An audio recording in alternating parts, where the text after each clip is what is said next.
सबको राम राम जी, जय सिया राम, जय श्री कृष्ण, राधे राधे।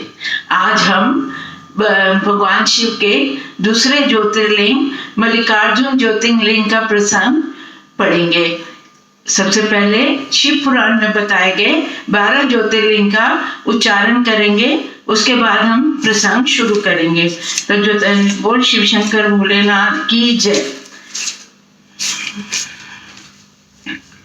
सौराष्ट्र में श्री सोमनाथ, श्रीशैल में श्री मल्लिकार्जुन, उज्जैन में श्री महाकाल, मंधाता में श्री ओंकेश्वर, पल्ली में श्री वैद्यनाथ, डाकिनी में श्री भीमशंकर, सेतुबंधु में श्री रामेश्वरम, दारुकावन में श्री नागेश्वर, काशी में श्री विश्वनाथ, गौतमी में श्री त्र्यंबकेश्वर, हिमालय में श्री केदारनाथ, शिवालय में श्री घुमेश्वर। शिव पुराण कहते में कहा गया है कि जो प्रतिदिन इन 12 ज्योतिर्लिंग का उच्चारण करता है उनके सब पाप नष्ट हो जाते हैं। तो आप देखिए, अगर एक उच्चारण करने का इतना महत्व है, तो अगर हम एक पूरा प्रसंग ज्योतिर्लिंग का सुने या पढ़ें तो उसमें कितना महत्व होएगा।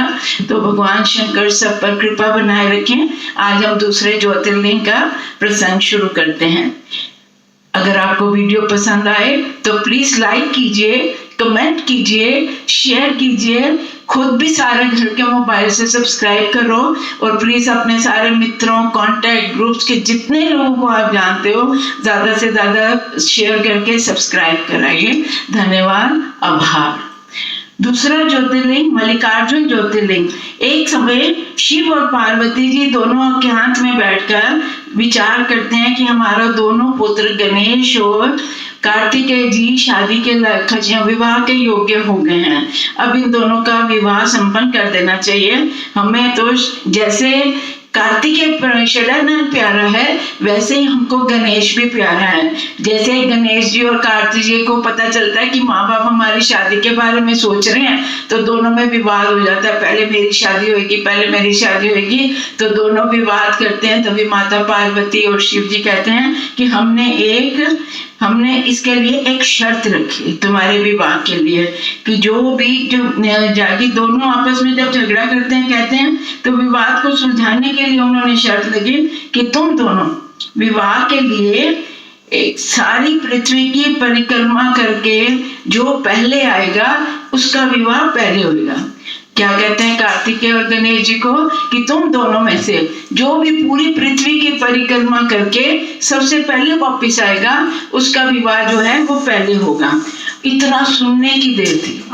कार्तिकेय षडानंद तो एकदम गए और शुरू कर दी उन्होंने पृथ्वी की परिक्रमा, और गणेश जी तो वहां खड़े हुए सोच में पड़ गए कि मैं तो चल ही नहीं सकता, मेरे से तो परिक्रमा हो ही नहीं सकेगी, मैं कैसे परिक्रमा कर सकता हूँ, मैं तो चल ही नहीं सकता।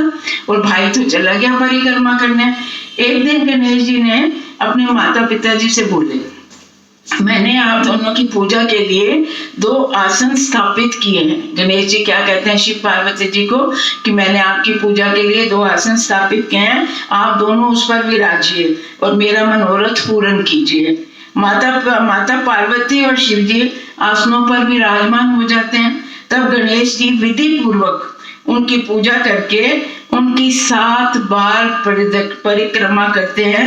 गणेश जी बहुत बुद्धिमान होते हैं, इनको बुद्धि के दाता भी कहते हैं।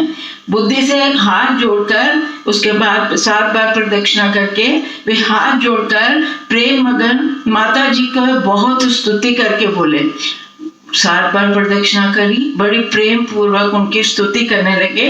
अब आप दोनों मेरा शुभ विवाह कर दीजिए। माता पिता बोले तू पहले भूमि की परिक्रमा तो करके आओ तब तुम्हारी शादी करेंगे।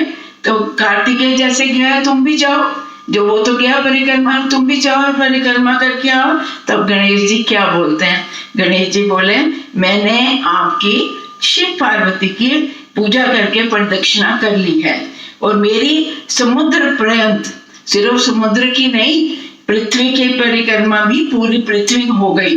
धर्म के संग्रह और शास्त्रों में लिखा है जो पुत्र माता पिता की पूजा करके उनकी प्रदक्षिणा करता है उसे पृथ्वी परिक्रमा का फल मिलता है। इसलिए अब आप शीघ्र ही मेरा विवाह कर दीजिए, या ये कह दीजिए जो शास्त्रों पुराणों में लिखा है वो गलत है, वो सब धर्म के विरुद्ध है और सब झूठ है। आप दोनों धर्म रूप हैं, इसलिए भली भांति विचार करके जो परम उत्तम हो दोनों में से वही करना। या तो आप कह दो कि शास्त्र पुराण गलत है, या मेरी परिक्रमा करने से पृथ्वी की परिक्रमा होगी, दोनों में से जो आपको ठीक लगता है आप वही करो।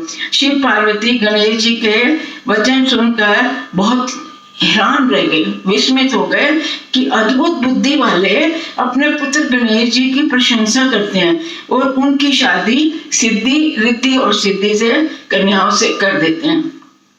उधर क्या होता है, जब कार्तिकेय महाराज शदानंद सारे पृथ्वी की परिक्रमा करके वापस आते हैं, उनको पता चलता है गणेश जी की तो शादी हो भी गई रिद्धि सिद्धि के साथ, में उसने तो परिक्रमा भी नहीं की, फिर भी शादी हो गई उसकी, तो वो कैलाश जाती नहीं। वो इतने नाराज हो जाते हैं, वो कैलाश जाते ही नहीं और वहां से सीधे 12 कोस दूर पर चले जाते हैं। शिव पार्वती जी ज्योतिर्मय स्वरूप धारण करके वहीं पर प्रतिष्ठित हो जाते हैं। अब ये जहाँ से चले जाते हैं और एक जगह बार बार कहने पे भी आते ही नहीं, बहुत रुष्ट हो जाते हैं, तो शिव पार्वती जी वहां जाते हैं और ज्योतिर्लिंग रूप में वहां स्थापित हो जाते हैं। अमावस के दिन भगवान स्वयं वहां जाते हैं और पूर्णमासी के दिन पार्वती जी अवश्य ही वहां पदार्पण करती हैं। उसी दिन से लेकर भगवान शिव का मल्लिकार्जुन नामक ये लिंग तीनों लोकों में बहुत प्रसिद्ध हो गया। इससे उसमें शिव पार्वती जी दोनों की ज्योतियां प्रतिष्ठित हैं। मल्लिकार्जुन में मल्लिका का अर्थ पार्वती जी, अर्जुन का शब्द का शिव के लिए है। इस ज्योतिर्लिंग के जो भी दर्शन करता है और ये उनके प्रसंग को सुनता, कहता या पढ़ता है, वो सब पापों से मुक्त हो जाता है और उसे जीवन में अभीष्ट फल प्राप्त होता है। ओम नमः शिवाय, ओम नमः शिवाय, ओम नमः शिवाय।